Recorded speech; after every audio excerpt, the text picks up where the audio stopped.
Hey, want a cookie? Oh, I know you just ate, so you're craving something a little sweet. Besides, one cookie isn't gonna kill you. How about half? Just a bite? Bite it. Bite it. Bite it. Food noise isn't fair, but Mochi Health is. Your affordable GLP-1 source that puts you on a path to successful weight loss by quieting food noise. Bite it! Shh. Learn more at joinmochi.com. Mochi members have access to licensed physicians and nutritionists. Results may vary. Looking for these better days. It is Wednesday, February 25th. I'm Scott Seidenberg. Here's what you need to know to make today a better day. A statement win by the Cavaliers in the Eastern Conference last night, and the NHL resumes from its Olympic break tonight. Mackenzie Rivers joins me on this episode of Better Day, presented by FanDuel. And Mac, let's start in the NBA, where the Cavs took on the Knicks for two of the hottest teams recently in the Eastern Conference in the entire NBA. And this one could have been for bragging rights in the Eastern Conference. More importantly, it's for standings in the Eastern Conference. And when it was all said and done, James Harden and the Cavs had the last laugh, 109-94. A close game through one half, but then just an abysmal third quarter for the New York Knicks, scoring just 11 points as they go ice cold from the field. Cavs pick up the win. They are 37-22 on the season, identical records with the New York Knicks right now. Mackenzie Rivers. Identical records. I'd have to say the Cavs are trending in the right direction. Since the NBA Cup, the Knicks have not been the same team. And Karl Anthony Towns, he's not going to be traded. We know that. It is past the trade deadline. But a very strange box score. 5 for 5 from the field. That's good. Can't do better than that. 100%. For 14 points in a game where they scored 94 points. So it's not like Jalen Brunson was just, I'm going to shoot 40 times this game. Just very quiet, almost invisible. Maybe he's buying into the role player role a little bit too much. Shaq recently said if he's not great, they don't win a championship. I guess he took offense to that. This is kind of like when Kobe just would pass after everyone's called him selfish. He just went one game against the Suns where he's just going to pass every time. I don't know if that's going on here, but Karl Anthony Towns has to score 30 a game in some playoff series for them to advance. That's what he had to do last year. And against the Pacers, he almost did it, but didn't. I wonder what I haven't heard Mike Brown talk about this, but it's obviously a conscious decision by him to kind of go into the shadows. Cavs are the favorite to win the Eastern Conference at plus 300 up on FanDuel. Celtics are next at plus 330. The Pistons at plus 350. And then the Knicks now down to plus 450. There was a time where the Knicks were tied with the Pistons or right there with the second favorites to win the Eastern Conference. But now seeing them as the fourth favorite and dropping down to plus 450 up on FanDuel after this loss last night. I don't know what went wrong in that third quarter where they just could not hit a shot. The threes were certainly not falling, but now the Knicks will have to figure it out when they take on the Bucks coming up a little bit in, a couple days here. They'll have to bounce back. The Cavs, they did bounce back after having their win streak snapped. They start another win streak. And this is something that you've always talked about, Mackenzie. Like, this is a team that won 7 straight games and then had their win streak snapped. And you've talked about this in the past. Teams that have a streak like that snapped, they often win to start a new streak. Like, they bounce back after that loss that snaps their winning streak. Yeah, the numbers say that too. And it's I think exemplified by this Cavs team where the game they lost was an early start time at Oklahoma City. It's the kind of thing where it wakes you up as a team. Mm-hmm. You know what you have to do better, but you're also not thinking that they have to make any radical changes. So you're able to keep that rhythm that you established during the win streak. Yep. Elsewhere last night, good call out of you on our free play winner up on betterday.com with the Pelicans covering the first quarter against the Golden State Warriors. They outscored the Warriors 31-19 in the first quarter. Now, the Warriors came back and made it a game, though. Yep. The Pelicans got the win 113-109, but these slow starts for the Warriors, something that I think we just have to keep taking advantage of. Yeah, worst ATS first quarter team, especially bad without Steph Curry. Now 6-13 ATS in the first quarter. They just don't know what they're going to do offensively. That was exacerbated by no Draymond Green, no Al Horford in this game. Oh, Draymond Green did play. I'm sorry, no Al Horford in this game. And the Pelicans, this was kind of a twofer. The Pelicans have been best first quarter team in the last 2 months, 15-5 ATS when Zion plays, and he hasn't missed a game since early December. So it's something we can keep going back to. In this game, Zion was a +9 with 10 points in the first quarter. He ends the game -7. So a 16-point negative turnaround. Recently, someone on I think it was Michael Pina on Zach Lowe's podcast, said no one spends less time in a defensive stance than Zion Williamson. Well, the first quarter is when he touches the ground and plays some defense, or at least that's what the numbers say. And then it becomes kind of a joke after that. He's probably not long for New Orleans. They're probably going to build around Derek Queen and others, but it's definitely a play that we can come back to. Pelicans in the first quarter. Yeah. Also, yesterday, we gave out a play on the Boston Celtics. Literally, I mean, you want to talk about timing? Yeah. 5 minutes before the Jaylen Brown announcement, right? So we give out the play, Celtics -7. 5 minutes later, Jaylen Brown's announced out. This line goes down to Celtics -5, even -4.5 in some books. We immediately let everyone know, hey, play back if you can or cash out. Some of the sports books allow you to cash out. And this was like in the morning too. It wasn't like this was, this was early in the day, right? So learned our lesson. Don't maybe wait a little bit longer before we give out a play. But there was no indication that Jaylen Brown was not going to play in that game, right? I mean, he just played. He's been playing through the fasting of Ramadan. He's been fine. He's actually been He's been great in the last 2 games. So there was no indication that he was dealing with any knee issue, that he was not going to play in this game. But what happens is, and we see it all the time, Mackenzie, the sportsbook overreacts to the star player being out.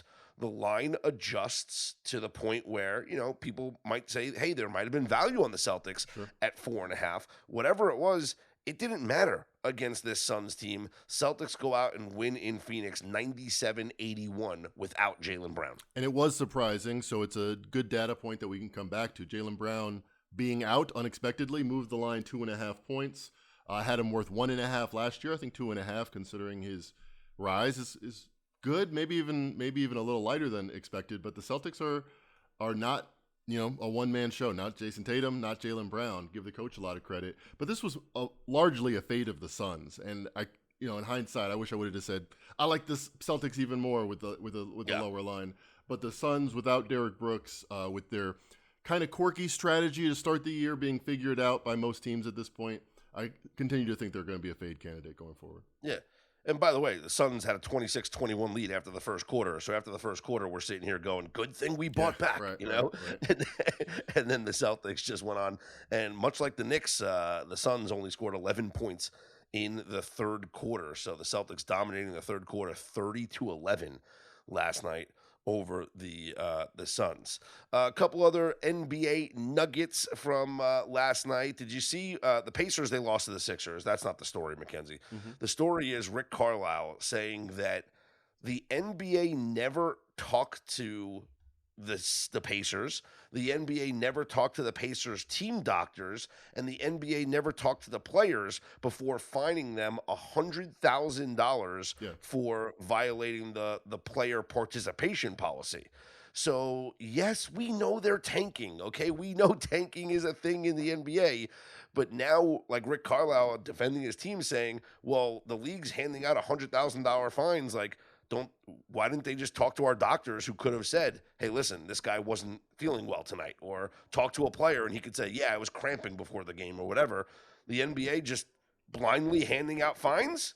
Yeah, that's their way of combating the tanking? That's a good point. And I wonder if it wasn't just to kind of assuage the whole piling on the Jazz at this moment. They're not the name brand team that necessarily can take all the heat, but the Jazz were repeat offenders, and they didn't do what the Pacers did. They didn't have players sit for games that they should have played. They rested players that had played in that game in crunch time. Rick Carlisle, Hall of Fame coach, 20-year career, turned around the Pacers twice, turned around the Mavericks into a champion. He deserves a little bit of deference, I think. I think someone should have talked to him. I think that is a big red flag that they're trying to CYA rather than actually administer justice. Yes. IA. That's how we do it, Mackenzie. Yes, that was pretty strange. Let's take a look at the schedule for the association tonight. The Oklahoma City Thunder on the second of a back-to-back after getting an upset win in Toronto over the Raptors. The Thunder tonight will be taking on the Detroit Pistons. So they go from Toronto to Detroit, and Detroit right now up on FanDuel, a 7.5-point home favorite. I like the Pistons here. It's hard to quantify how important SGA is. I think he's worth 6 points to the line. But if they do what they did against the Raptors and make 40% of their threes, and entering this game, the last 6 games, the metric I tracked, they were shooting 40% of their threes. I don't think they are that. So they can score above their team total and they can look like they did against the Raptors, which hurt my wallet, when they make 40% of their threes against the best defense in the league outside of the Thunder, so the best defense that they could play in the league. And the Pistons coming off a scrappy, difficult loss, I think ready to bounce back. We talk about teams getting their win streak snapped, having that motivation in the next game. I love the Pistons here. I'd lay it with them. All right. San Antonio Spurs taking on the Raptors who lost to the Thunder last night. Spurs, 7.5-point road favorites, Mackenzie. So Raptors on the back-to-back here. Spurs rested. 7.5 seems about right. I mean, that's a big spread, but the Spurs are one of those teams this year. Yep. Warriors 3.5-point favorites at the Grizzlies. The Kings are at the Rockets. Houston laying 14.5.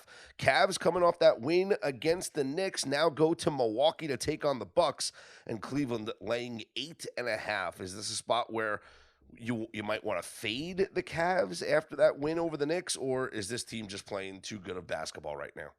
I think they're playing too good of basketball right now. I think James Harden, still in that honeymoon period, a couple weeks in. And the Bucks, they're on a back-to-back too after kind of a dominant win on Tuesday. I think that they have just, especially because they don't have anything to play for, and the franchise wants them to lose. I think they could take their foot off the gas just as much as the Cavs. So I'd still lean to the favorite there. Now, this is one of our favorite betting spots, but I have to say, though, Jaylen Brown not playing last night might counteract the initial fade here, and that is the Boston Celtics on the second of a back-to-back playing in Denver.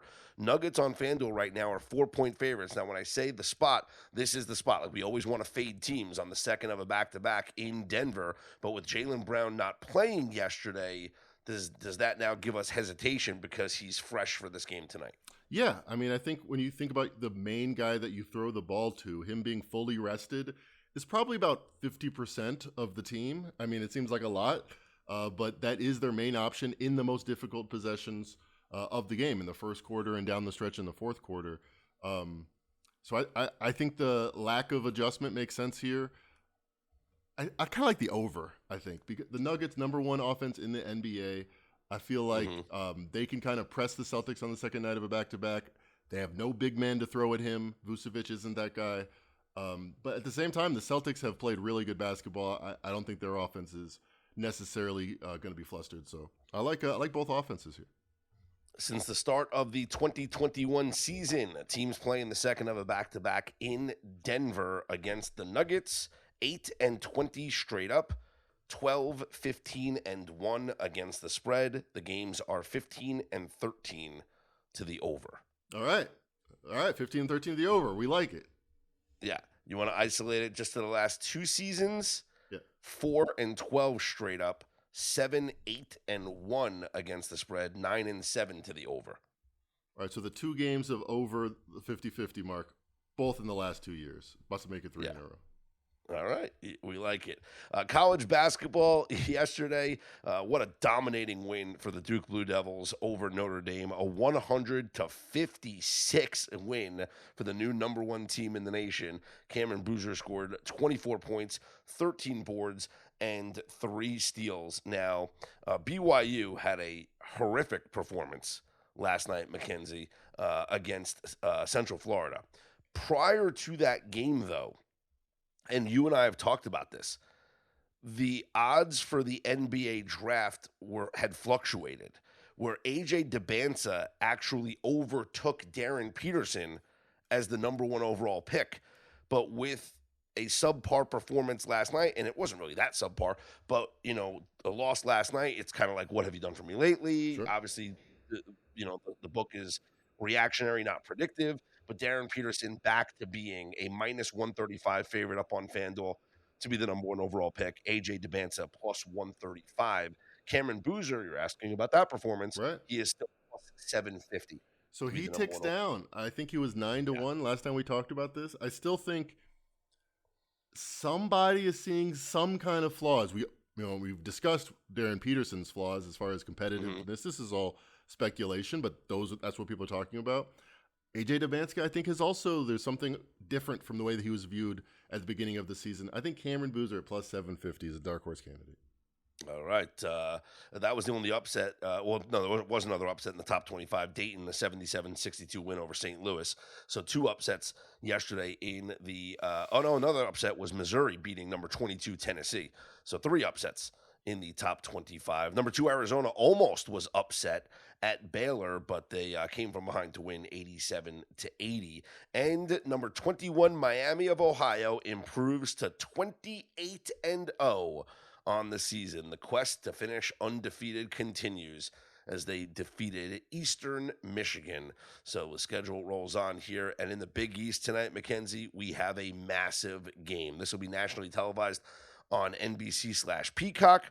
It is number 15 St. John's against number 6 UConn. This game being played in Hartford. UConn currently up on FanDuel, a 5.5-point favorite over St. John's. Now, because of UConn's loss to Creighton last week, St. John's is in first place in the Big East at 15-1. UConn is in second at 15-2. So this game is huge, and St. John's already has the win earlier against UConn. So if St. John's wins this game, they're going to win the Big East regular season. They'll be the number 1 seed in the Big East Conference Tournament. Elsewhere tonight, we're looking at the top 25 schedule, seeing if we have any system plays. We don't. Apologies for that. But a couple of interesting games certainly on the schedule, including number 7 Florida at Texas. Florida, a 6.5-point favorite at the Moody Center.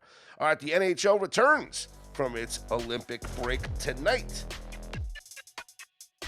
The secret is out. With millions of younger-looking customers across the country, Plexiderm is one of the most highly sought-after products on the market. It visibly shrinks under-eye bags and smooths out crow's feet in minutes, and the effects last up to 10 hours. Influencers love it, magazines feature it, and people just can't get enough of it. As a matter of fact, Elle Magazine gave it an Editor's Choice Award as Best Instant Wrinkle Filler for 2025. In as little as 10 minutes, Plexiderm reduces the appearance of fine lines, wrinkles, and those dreaded under-eye bags. So yes, you can look years younger in minutes, and the effects last for hours. No surgery, no gimmicks, just results. The best news, you can try Plexiderm for only $14.95. Plus, get free shipping. Don't wait, order Plexiderm today. Visit plexiderm.com/special. That's plexiderm.com/special. Paid for by Sheer Science. Most people don't realize how much of their personal information is being bought and sold every day. Data brokers are making billions pulling details about you from public records and the internet, then packaging and selling it, usually without your consent. That's how your information lands in the hands of scammers, spammers, even stalkers. It's why you get endless robocalls and why ads seem to follow you everywhere. That's where Aura comes in. Aura actively removes your data from broker sites and keeps it off. They also instantly alert you if your information shows up in a breach or on the dark web. But Aura goes beyond data protection. With one app, you get a VPN, antivirus, password manager, spam call protection, dark web monitoring, and even up to $5 million in identity theft insurance, all backed by 24/7 US-based fraud support. Other companies might just sell credit monitoring or just a VPN. Aura gives you all of it together at the same price competitors charge for just one service. Start your free trial today at aura.com/secure. Protect yourself now at aura.com/secure. Want to know why betting the winter games on FanDuel makes sense? From game lines to medal counts to finding your angle on the events you care about most, FanDuel gives you more ways to stay connected to the action. The winter games are on, and there's no better way to follow them than with a bet on FanDuel. Curling matches that start slow and somehow get tense fast. Speed skating decided by inches. Hockey games that feel different from the opening face-off, and so much more. FanDuel, play your game. Must be 21 or over and present in select states.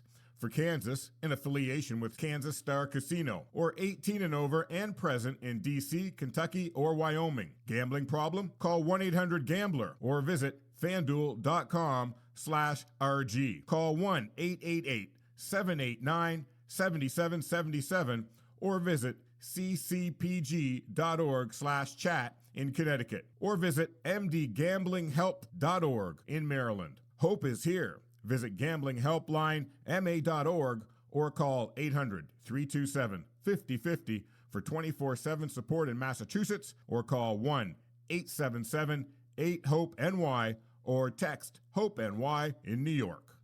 The NHL resumes from its Olympic break tonight. Team USA, the men's hockey team, was visiting the White House yesterday. Got to visit with President Trump and was guests at the State of the Union address. It was the greatest State of the Union. And so now some of those players will have to play in their games tonight. I don't know, Mackenzie, how many guys are going to play like a full complement of minutes tonight. I don't know if we're going to see Connor Hellebuck in net tonight, which, by the way, President Trump said yesterday Connor Hellebuck is going to get the Presidential Medal of Freedom for his performance. How about that? That seems like I guess we've only won 2 of these things, 1980 and 2026. So yeah, let's memorialize. 3 of them. You're forgetting about 1960. I completely forgot about 1960. Them boys were tough. You forgot about 1960 Lake Tahoe and then 1980 Lake Placid. And so wait, the 2 other times were in the USA? Yes. So wow, this is the greatest performance in USA history, bar none. Yes. Yeah. We got the moon landing and this 60 minutes. So that's what. Yeah. I guess it was President 80. Trump I guess says that overtime. Yeah. That Connor Hellebuck's going to get the Presidential Medal of Freedom. So congratulations to that. Other athletes to receive the award: Michael Jordan, pretty good. Joe DiMaggio, Babe Ruth, Simone Biles, and Megan Rapinoe. Simone Biles didn't win gold, I think, in Brazil. So it's all right. And Megan Rapinoe, wow.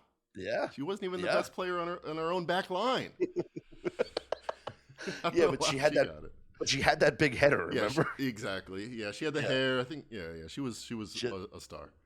Yeah, an incredible stoppage time goal there in the World Cup. All right, let's take a look at the NHL schedule for tonight. Now, we've already given out the stats in previous episodes and in previous newsletters up on betterday.com. When you look at the puck lines, the underdogs have the advantage here in the first games back from the Olympic break.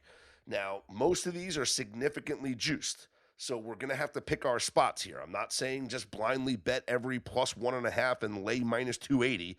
We're going to pick our spots here and see which dogs that we like. There might be some dogs we'll just play on the money line or some totals because overs do have a slight advantage. So here's your schedule on the ice tonight. And also, please pay attention. We don't know the goaltending matchups just yet. We'll find out, obviously early on here on Wednesday. The Buffalo Sabres are at the New Jersey Devils. All these odds courtesy of FanDuel, by the way. This is a minus 110 split both ways. Flyers are at the Capitals. Capitals are minus 156. Maple Leafs are at the Lightning, where Tampa is a minus 220 favorite. The Kraken visit the Stars. Dallas minus 164. Avalanche are at the Mammoth, where Colorado is minus 125. The Vegas Golden Knights are at the LA Kings, and the Kings minus 146. Winnipeg Jets at the Vancouver Canucks. The Jets minus 128, and the Oilers are at the Ducks with the Oilers minus 118. Now, again, some of these lines might be factoring in player availability. Some of the players coming back from the Olympics. We'll see what the availability is, and especially for that Jets game tonight, we'll see about Connor Hellebuck's availability. But once he's in, same thing for Jordan Binnington with the St. Louis Blues. We talked about this. We'll be playing their goals allowed under. That is what we're going to be looking at, or the opposing team totals to go under, because the goaltenders stay hot after the Olympic break. That is what we know. All right, Mackenzie, the NFL Scouting Combine is underway in Indianapolis. A couple of reports have come out, obviously players looking for contracts or franchise tags and whatnot. This was an interesting report that came out yesterday. Kyler Murray and the Cardinals have not spoken. Right. I don't know. Is this a surprise? I mean, I don't think anybody thinks that Kyler Murray is going to be with the Cardinals this year, but they have not spoken. Yeah, I've always had a good dialogue with Kyler, Austin Fort said. And I'd say wasn't up to Kyler what Kyler wanted. It wasn't up to what any of us wanted as a season as a whole. Kind of some basic GM speak. I guess you could say I've always had a good dialogue with Kyler. But when asked specifically, have you talked to him? He said yes, and then the player said no. I always hate that. I always think like that is the first signs, lack of communication to a divorce. How about Brandon Aubrey, the Dallas Cowboys kicker, wants a bigger deal from the Dallas Cowboys. The Cowboys Kicker offered him a holdout. We deal. have come full circle.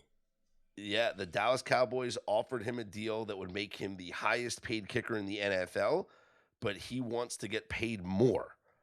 I mean, he's the greatest weapon in the NFL when it comes to kicker. I mean, maybe Cameron Little now, the kid from the Jaguars, is like coming up there, but you think about how valuable it is to be able to just say, hey, we're going to start every drive knowing that 3 points is kind of in our back pocket. Don't you think that's worth something? Absolutely. And it's an interesting position because people say all the time, and it's true, the 20th best kicker currently in the NFL is probably as good as the 20th guy on the bench, on the couch, that doesn't get that opportunity. But when you get into that rarefied air, maybe top 2 at this point, it's worth like a half a point a game. It's a huge deal. But they're getting paid like every other kicker who's kind of replacement level. Maybe this is important for kickers everywhere to take a stand. And the other thing that we're going to be tracking here at the Combine and over the next week is what the Bengals do with Trey Hendrickson. If they want to trade Trey Hendrickson, they need to franchise tag him before March 3rd. If not, Hendrickson will become a free agent. So that is the interesting saga that's going on there in Cincinnati. And then the Colts, speaking of being in Indy, Chris Ballard, the general manager, says that he's hopeful that they can get a deal done with Daniel Jones before free agency begins for Jones to come back and be their quarterback. How different is New York Giants football if they would have signed Barkley instead of franchise tagging him that year, and if they would have franchise tagged Daniel Jones instead of signing him that year? Maybe it'd be the same. Maybe nothing would have changed. It's an interesting sliding door scenario. I know. Would Dable still be the coach? Would the Giants would have made Daniel the Jones playoffs? have finally been that fire under his ass to play as good as he did with Indianapolis after he was rejected? Sometimes you need to be rejected to know what you're capable of. But he got that big contract after he had the greatest playoff game in the history of a quarterback. And then he rested on right? his laurels, or maybe yes. He got hurt. So what if instead of giving him that contract, you did it like you made him earn it, and then you could have got a motivated Daniel Jones. Maybe I don't the think it's Seahawks a don't win the surprise. Super Bowl. Maybe it's the Giants. Yeah, exactly. Exactly.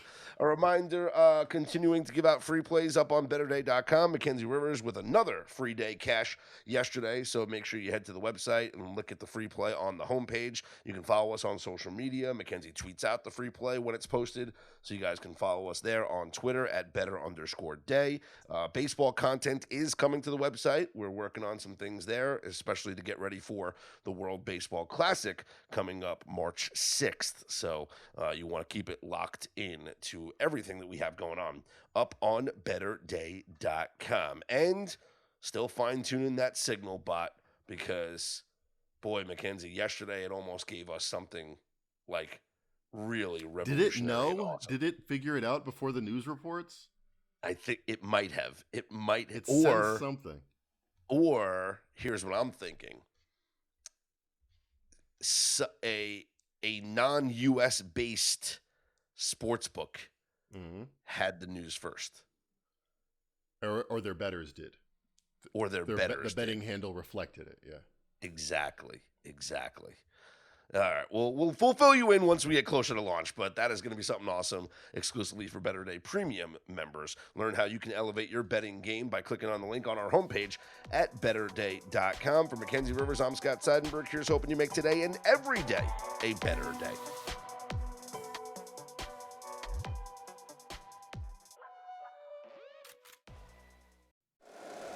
If you like the show, please take a moment to rate, review, and subscribe. It really does help the show to grow.